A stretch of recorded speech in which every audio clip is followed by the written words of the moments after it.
That still looks blurry to me. There we go. All right, so if we look at the difference, in an SAQ, you want to answer what's being asked, then provide your example. All right, so look at my question here, describing a difference between the reaction of the United States after World War I and World War II. So here's what I've got.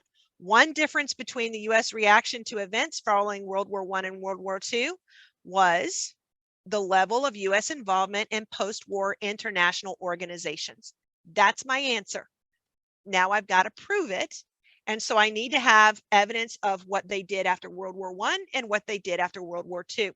So although designed by President Wilson after World War I, the U.S. never joined the League of Nations and that was meant to resolve international disputes. So I need to define it. If I throw in that term, I need to define what it is.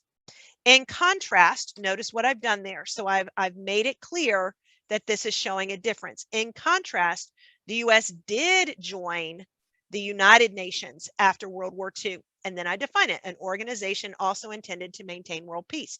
So I've answered my question and I've got my evidence from both time periods. Then I want to get into a similarity for part B. So this would have earned a point here for A. One similarity between U.S. reaction to events following both world wars was the rise in the hunt for communists by the government in the United States.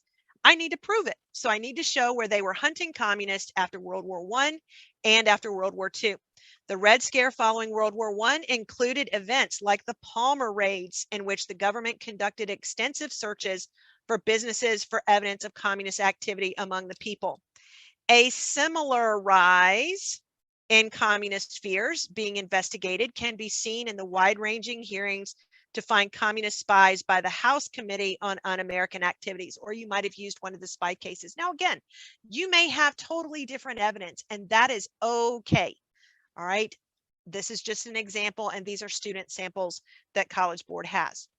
All right, then the reason for the difference. So this is a little more difficult question. The reason for the difference of U.S. involvement in post-war international organizations was the perception of danger that the public believed existed in the United States. So after World War I, people didn't feel as much in danger as they did after World War II. Well, why is that? So following World War I, the U.S. retreated to a more isolated approach to foreign affairs, in some ways due to the negative report of businesses profiting off of the war effort by the Nye report. So they made these accusations that it was all this ploy for businesses to make money. And so people were like, why would we tie ourselves? We go back to our traditional approach. Americans were much more accepting of a larger role of international peacekeeping organizations after World War II, because the U.S. mainland had experienced the attack at Pearl Harbor and there was greater fear of future harm. All right, so I hope that helps, seeing that you need to answer it, then provide your evidence.